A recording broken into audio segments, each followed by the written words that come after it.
Hindi ko talaga maintindihan ng isang bagay na ginagawa sa motor. Lalo na pag sinasabing ipo-full wave ang isang motor o yung charging palalakasin. Kagaya po ng Salty. Pinull wave. Nilagyan pa ng auto fast charge o auto full wave. Naglalagay siya ng relay. Para daw pag patay ang ilaw, patay ang mga switch, stop charging. Pag nag-headlight o pag kung ano man binuksan na auxiliary, magti-trigger ang relay, mag-full wave.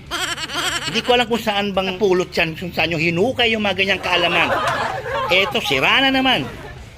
At take note, hindi lang po to isang beses na na-encounter ko. Simula po nung nauso to, 2015 ata nauso na to. Tinatanggalan ko na po niyan. Hindi nyo na kailangan, full wave na nga, lagay nyo pa ng control.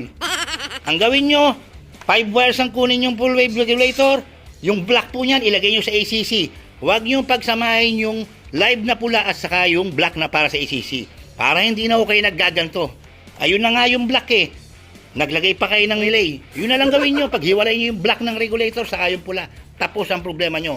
Okay, mga gunggong.